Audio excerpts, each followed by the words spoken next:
Third time's a charm.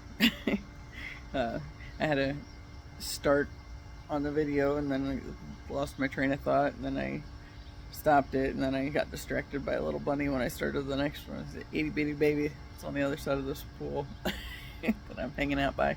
Um, so this morning I got a earlier start to the day than I normally do. Didn't go to bed any earlier, so I'm running on like 2.5 to 3 hours of sleep, which is okay, but we'll see how my train of thought does. Um, yeah. So this morning I took some family friends, longtime family friends, to the airport.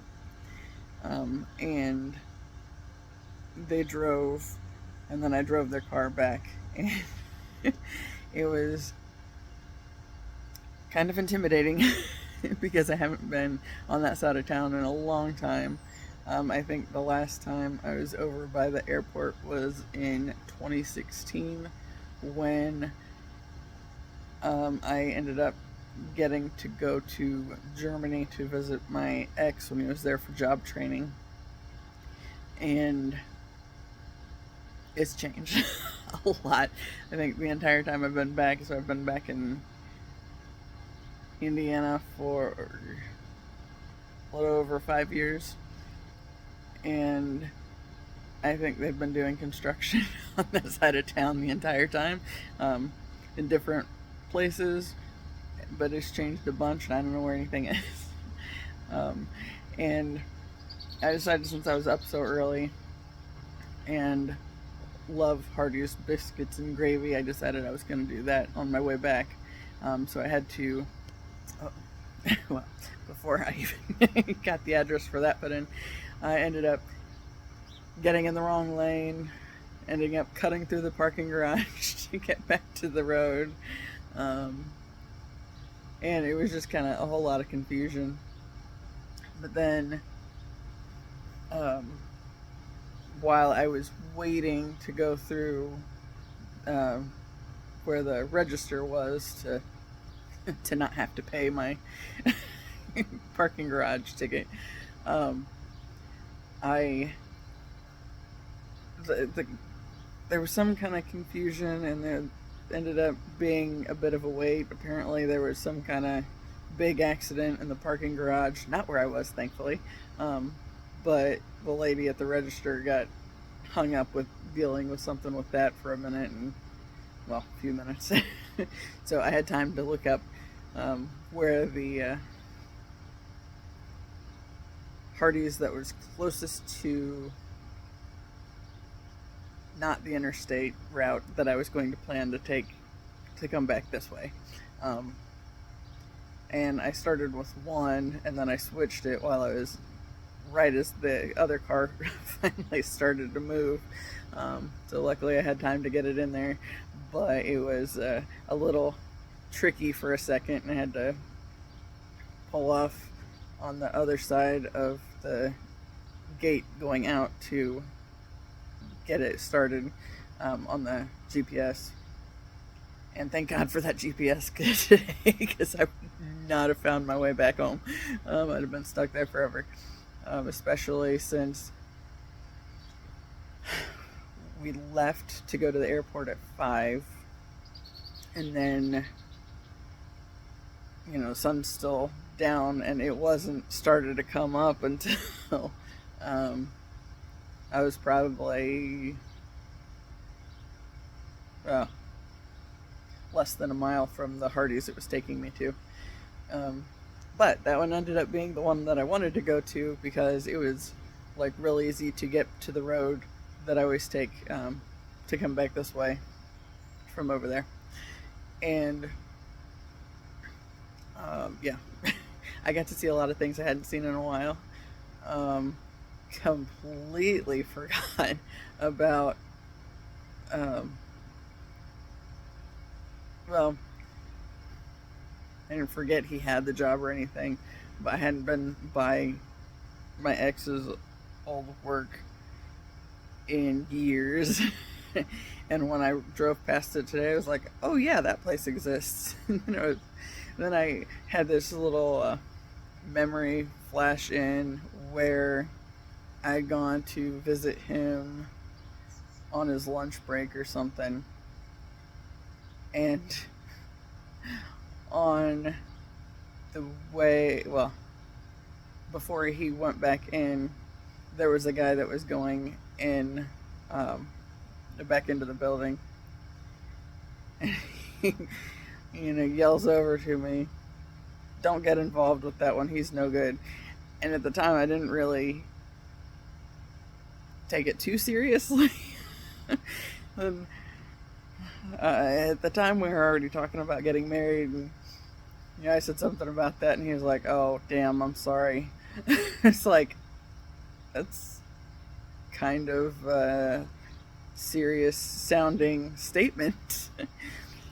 No worries, it didn't stop me. I continued to proceed with that red flag. I think that's I read something a while back that was kind of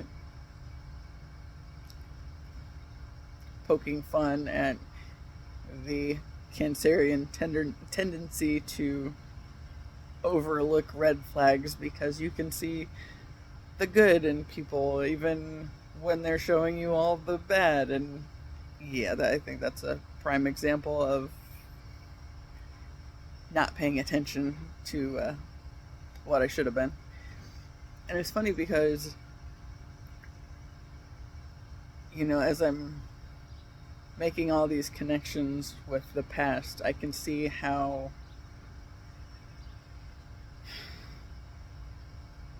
like that when I was in high school and immediately out of it on the other side of part of undergrad, like it kind of started going downhill while at undergrad. But like I used to have some kind of idea about what I would or wouldn't deal with or allow myself to deal with, the situations to be involved with and all that stuff, and just kind of following the path of how that ended up going so miserably wrong in time. And it started it did kind of connect back to stuff from high school, because like I remember I dated this guy for 4 years, and we got together sophomore year of high school and broke up sophomore year of undergrad. And I knew he wasn't the one, and I think I tried to break up with him like 3 times in the first couple years, and or at least the first year, between letting other people make me feel bad about hurting his feelings and not knowing what was mine to have to deal with or not, as far as sadness of the breakup. We ended up staying together 4 years. So it started back then with me not listening to my own judgment and trusting myself. But I think it really set in harder a little later on. Mainly with the next relationship that I was that dude, I was convinced that he was the one I was going to marry, and that was that, and it didn't happen. We were together another 4 years though, and there was other stuff that came up in that one that kind of pushed me further on the not trusting myself.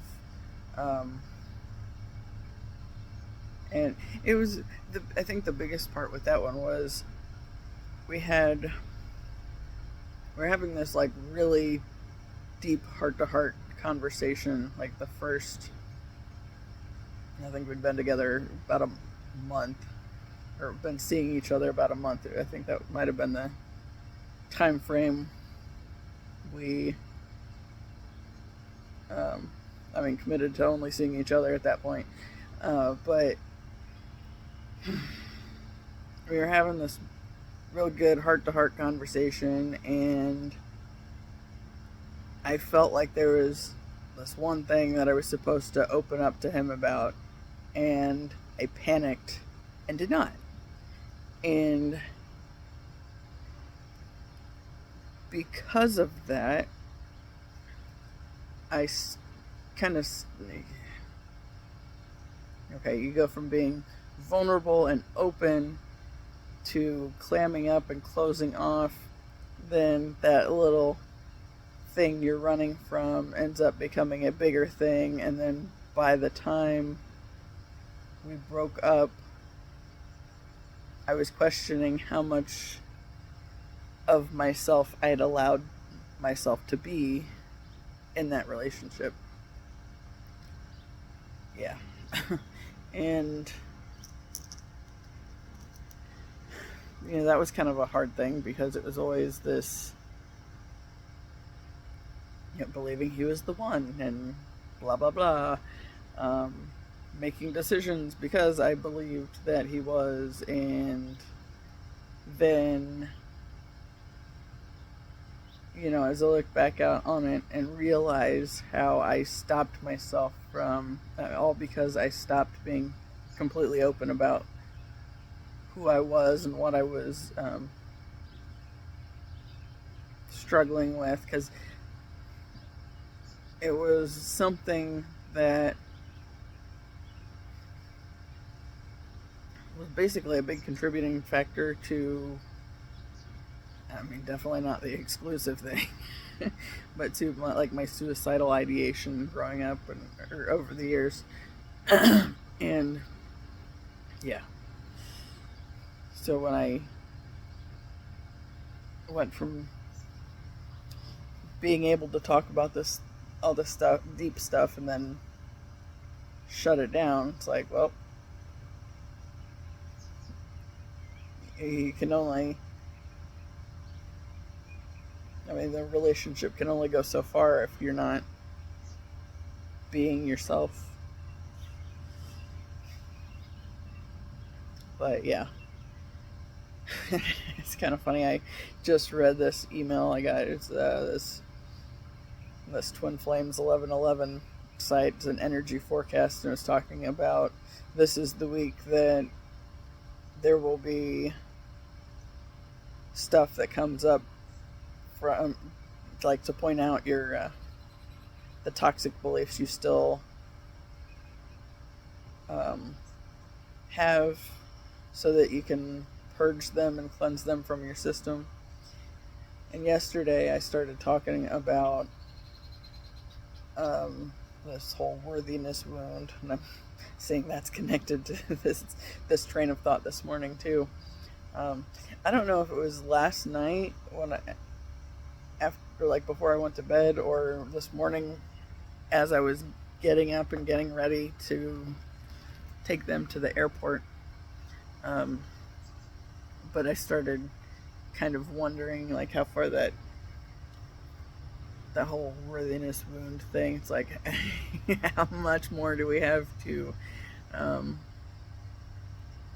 look at, deal with, and release on that end?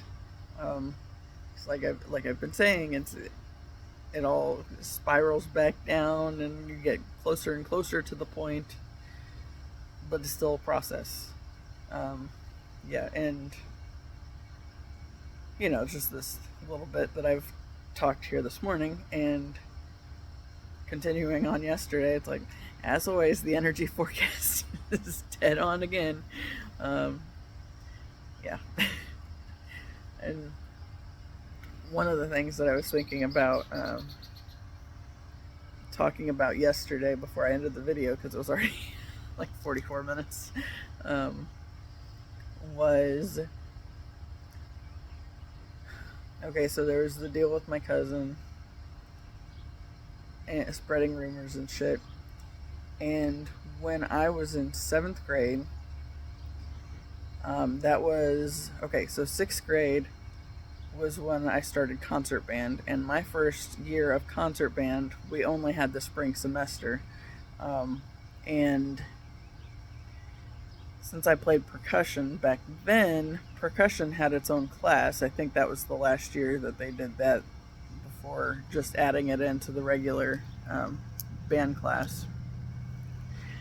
But 7th grade was when we joined the entire concert band, and inconveniently for me, my dipwad cousin and his little buddies were right in front of the percussion section.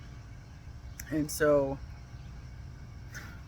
I ended up spending a lot of time with them, laughing at me and talking about me and all sorts of stuff. And there were 3 of them. There was my cousin, and then his 2 little buddies. One of them who was the worst on keeping the rumors alive. He kind of made me learn a very valuable lesson, because with him, you know, when I was in the winter percussion, where we had the state championship and the Winter Guard Internationals contests that we won, that guy ended up being in the group. And the lesson with that, okay, so I've talked about Tyler a lot, and I've talked about Paul a little. Paul was another one that I always had a great deal of respect for. He and Tyler were doing music when they were itty bitty, and so I always kind of had them on pedestals as far as they knew music. I did not. And honestly, when they didn't immediately join like marching band and the band stuff in high school. They went sports first, and then when the winter percussion got ready to start, they came back and joined band because they had to participate in some kind of regular band in order to participate in the drumline. So when they did, I've always known that at some level in my life, I was supposed to be some kind of leader. And my first experience in that was with band. And I was all excited initially because I thought, you know, just with the way the people that we had in the non-marching percussion section, the pit,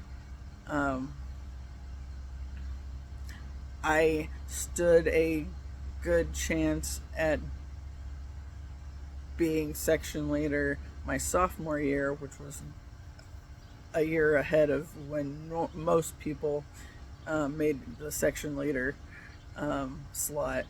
But then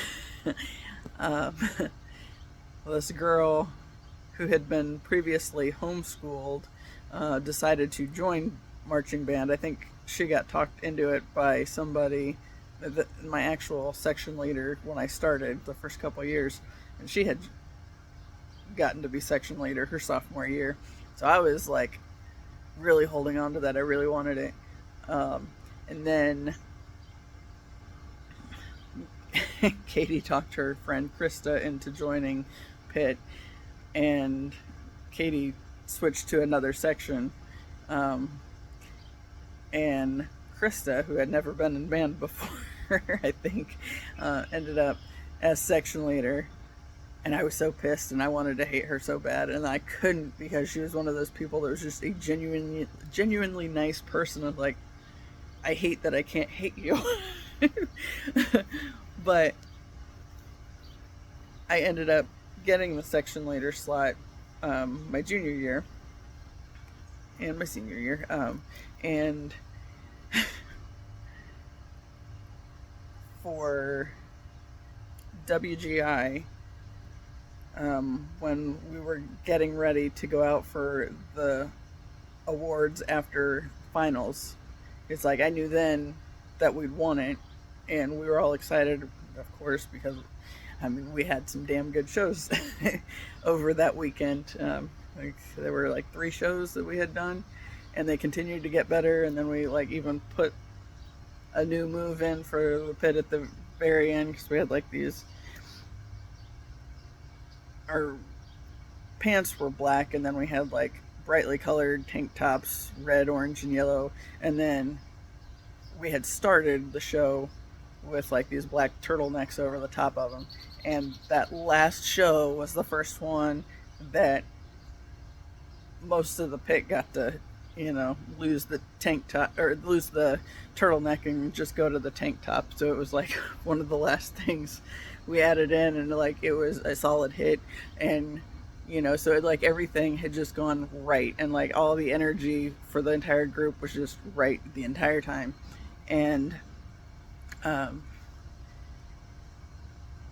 so before we went out for awards, of course Tyler and I were at the front because we were automatically going out there for awards. But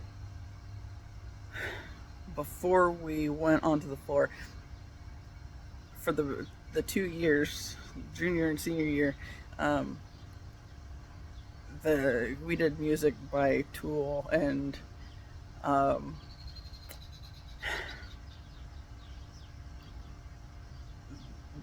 there started with one of the things we had added the first year. Was kind of this meandering around of everybody, and we had like these weird little things we did at the beginning of the show. And one of the big things was the guy that I was dating at that time was the preacher for this show, and he had one of those little megaphone things that he did his little preaching thing into. And so since he was obviously one of the main show figures, we added him to going out with us for the awards. And then that last show for WGI, like he was a junior when Tyler and I were seniors, and like right before we went out, it's like I knew I wanted Paul out there with us. Well, in order to have Paul with us, we had to.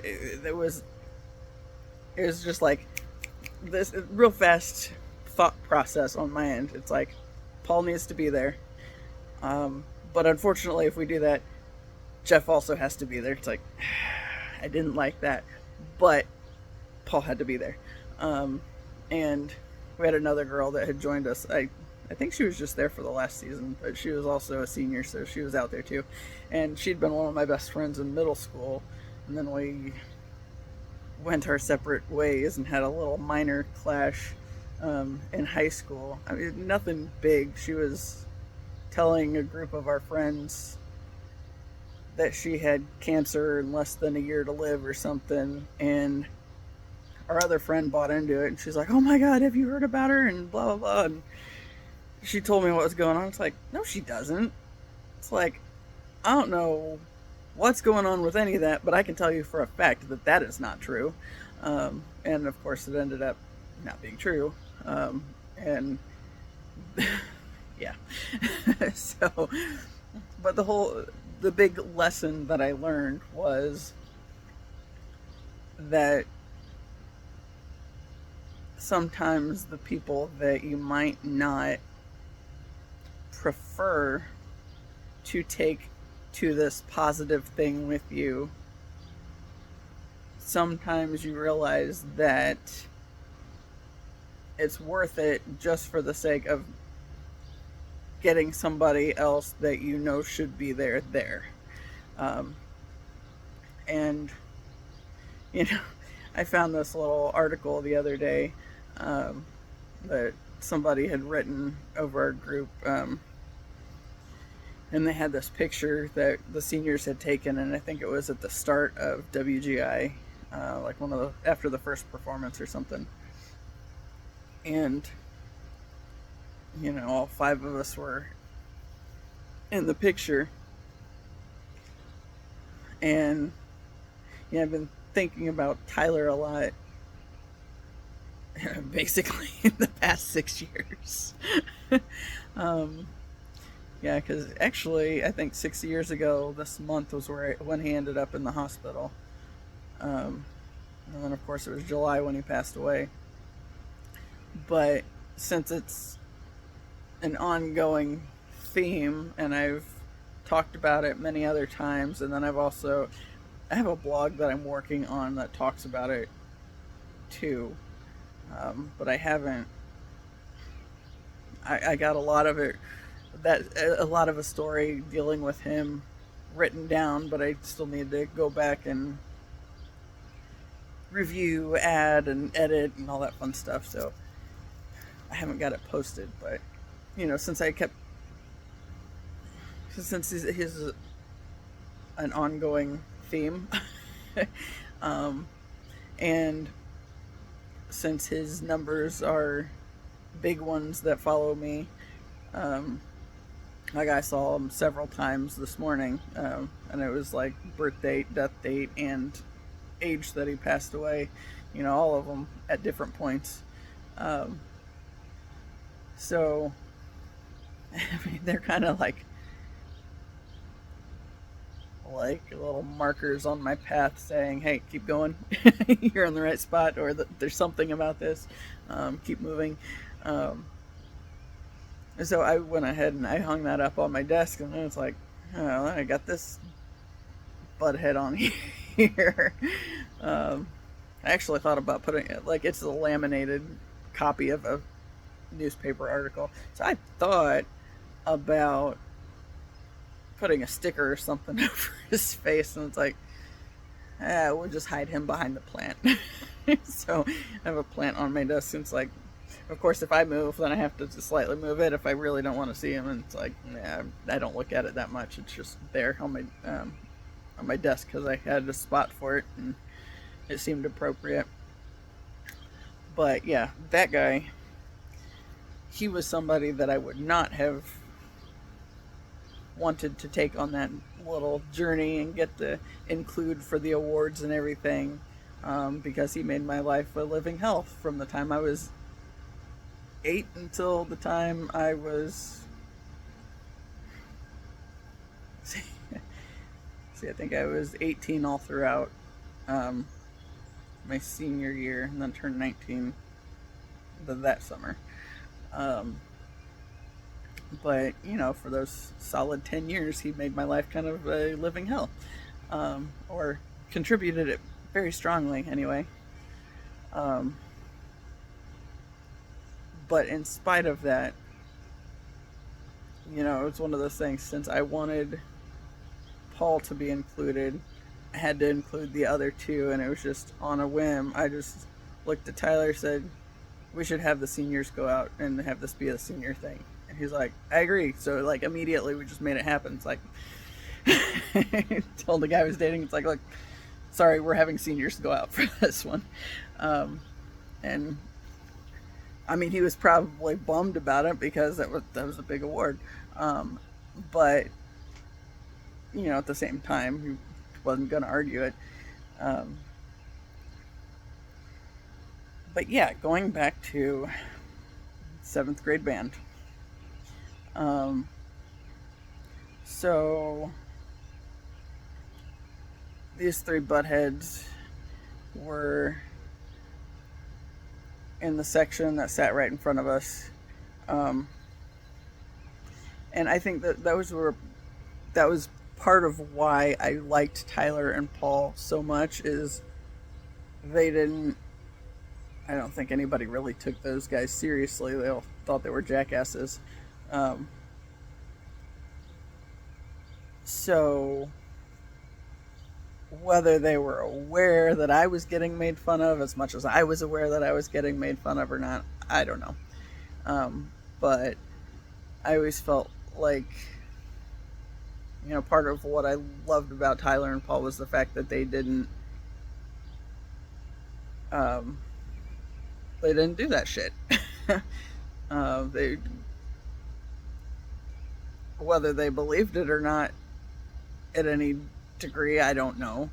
And then Paul and he was exactly 1 year younger than me, so he was my birthday buddy. And we always made a big attempt to go out of our way to say happy birthday to each other on that day. So, but for the other three,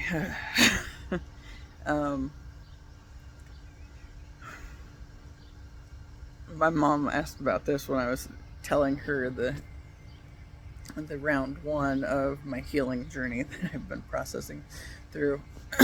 And this is something that actually I thought a lot about back initially after Tyler passed away, because it was when he passed away, that was the first that I really started processing through this other stuff that had gone terribly wrong when I was so much younger. And I'd always just kind of buried it under anything else that I could, trying to get away from it. And then, of course, that doesn't work. So, yeah. But the third guy,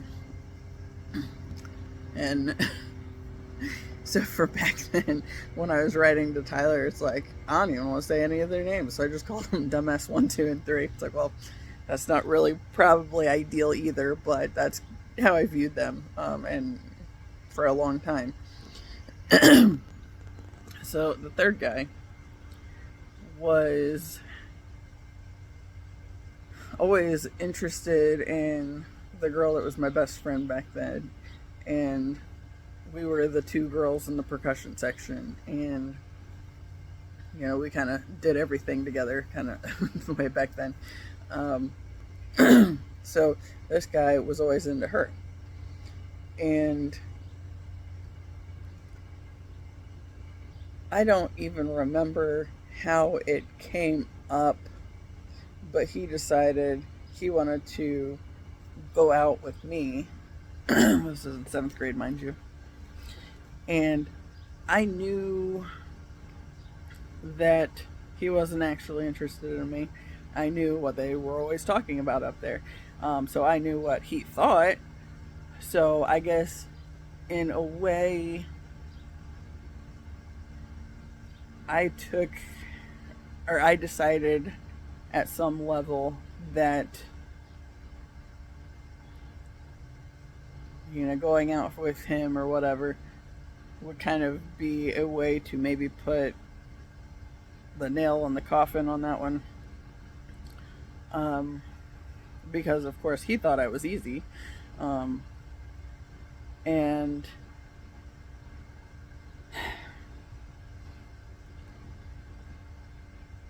I knew that was kind of his end goal. But I went along with his big noble decision to want to go out with me or whatever, despite the fact that I was getting made fun of by his two buddies all the time. And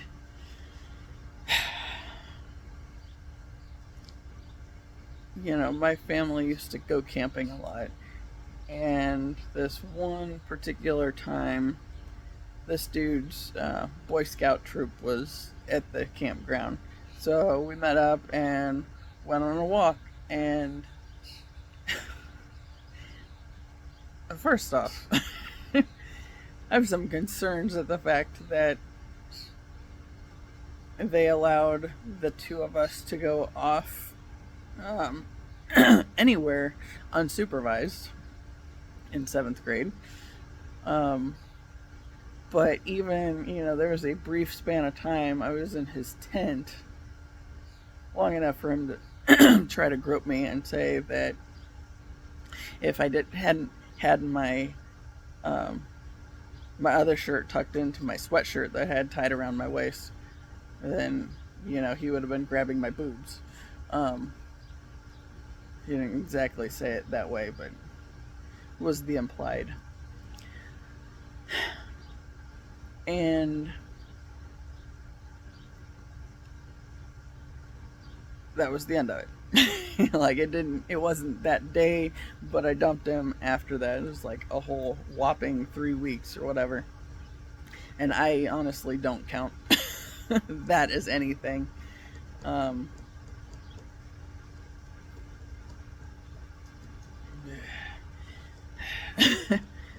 First kiss and bleh, but I don't even really count that, honestly.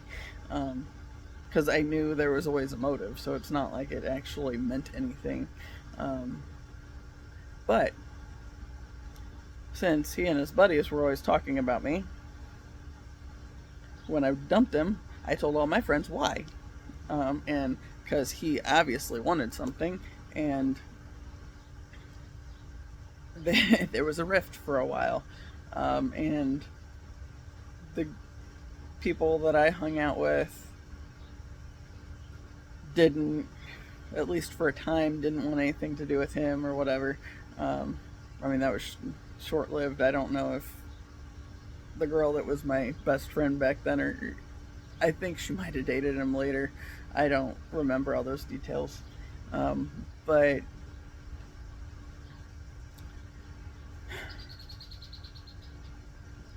with that, okay, so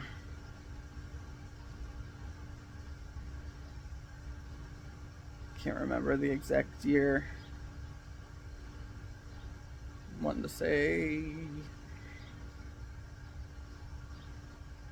99 was when Columbine happened. I think it was my freshman year. And my brother graduated in 99. I think it was that year, my first year of high school.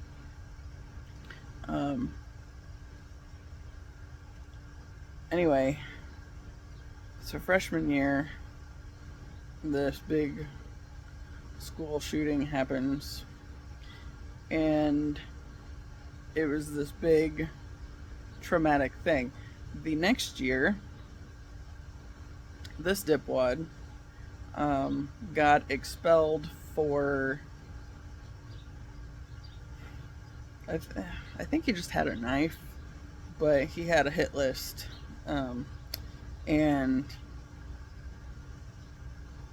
me and my friends were on it, and I don't even know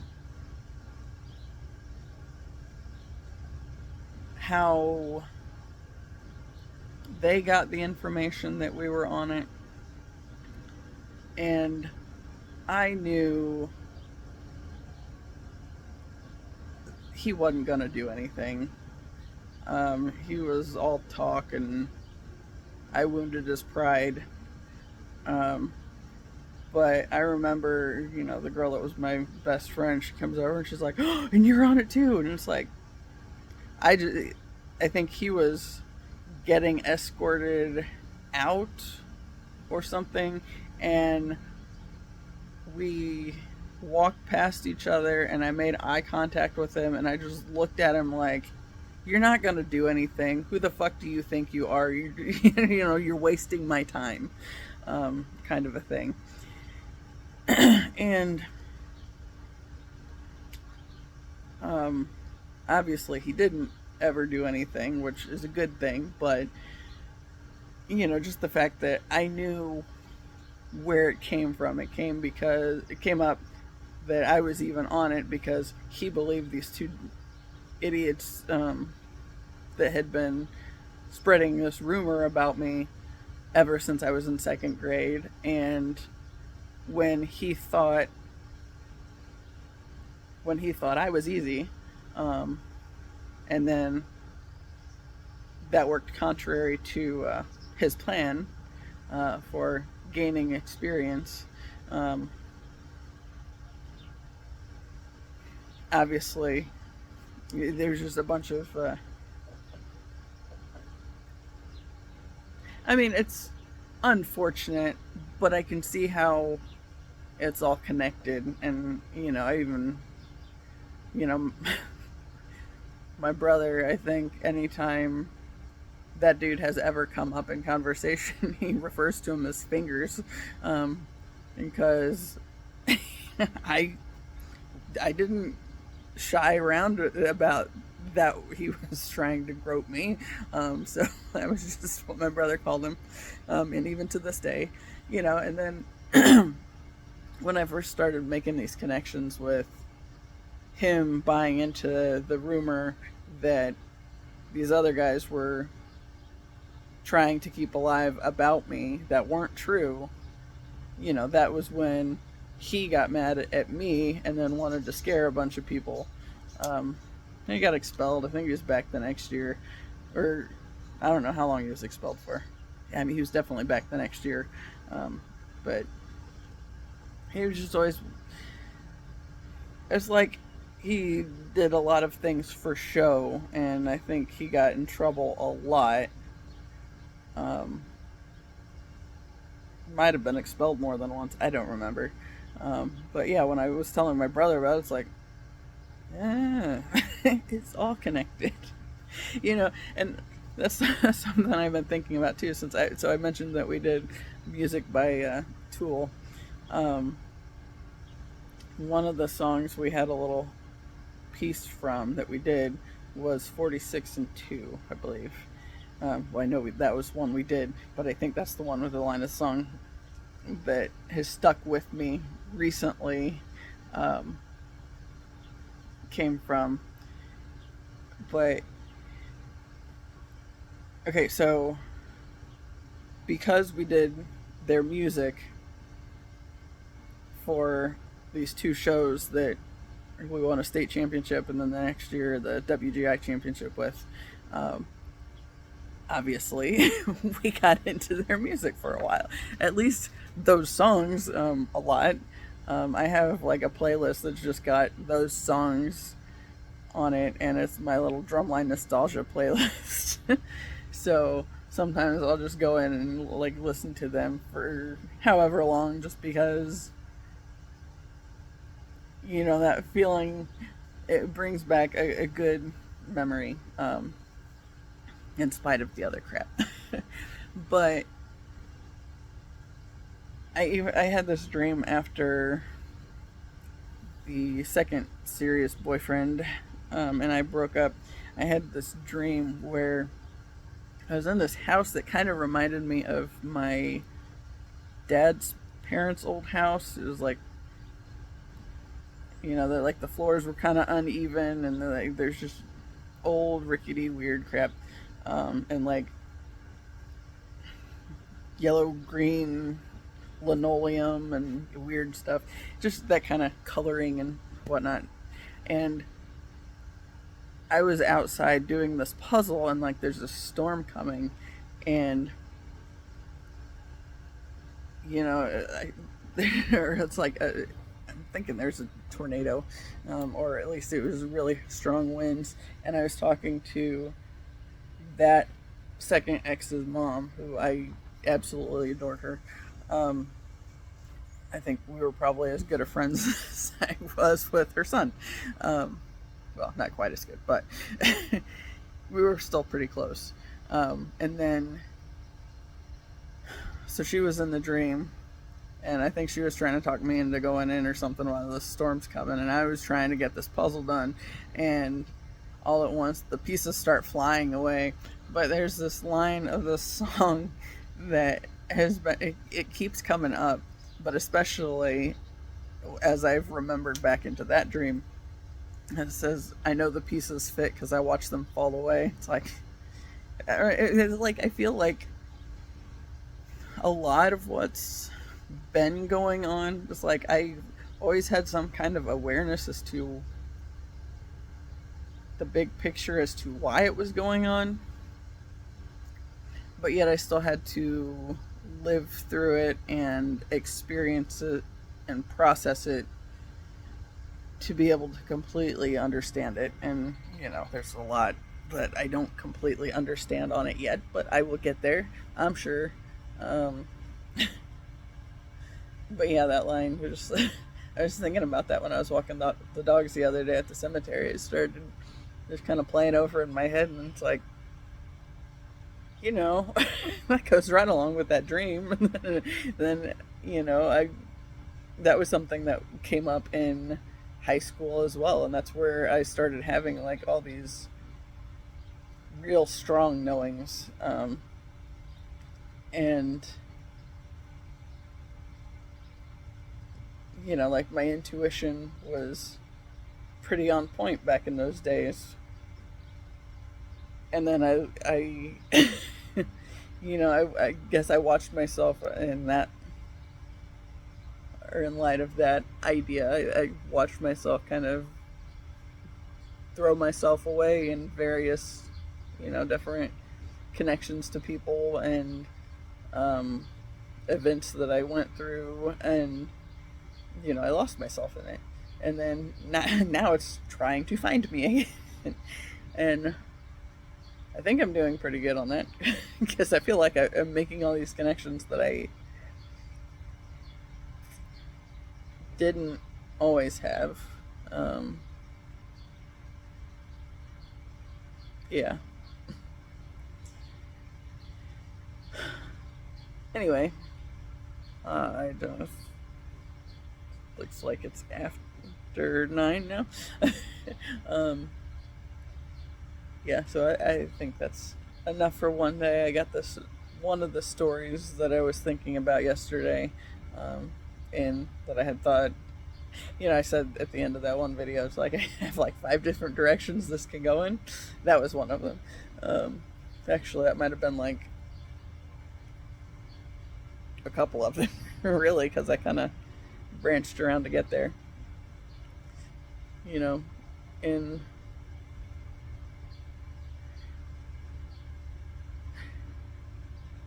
like my day has been completely different from the normal, just as far as there's a bug on my phone. um, what's how it started and what all I've been doing in that time. Normally this would be about I don't know, anywhere from my mornings. They're slow to start. I usually hang out after I'm awake for a couple hours, just making sure I'm in a good headspace and able to stay in a positive mindset to start the day. And I'm still there. I think this has been a pretty good morning. And even if I'm running on fumes and need a nap later, there's still so much I can do. And there's always going to bed early. But who knows, because I don't know, I get stuff done at night too. So, I'm kind of torn because I can do writing late at night or early in the morning, and it's like they're both good times to do it. There's just different things I like about those time frames when I'm doing things or writing, and all that. And I guess really the big struggle is, if I go to bed late and do it that way, then the dogs will stay in my office with me, and as soon as they're all in there, I'll lock them in for a little bit and usually meditate before I'm done. If it's early in the morning, they're a little resistant to going in there, which they don't have to, but I like to shut the door because I don't want to interact and be human too early. And I don't know, that's something my dad has never figured out about me. He thinks that if I'm up and moving, then that should be up and moving and ready to conversate, and I'm not. It's like, up and barely functioning, or my thought process might be functioning, but that doesn't mean I want to say words. Anyway, yeah, 50 minutes is long enough.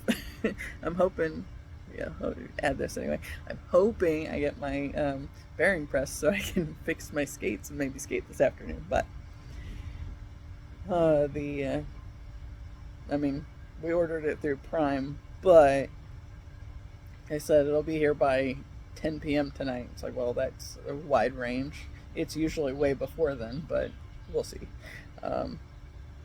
Anyway, till the next time. As always, I appreciate you, and we'll see you next time. Bye.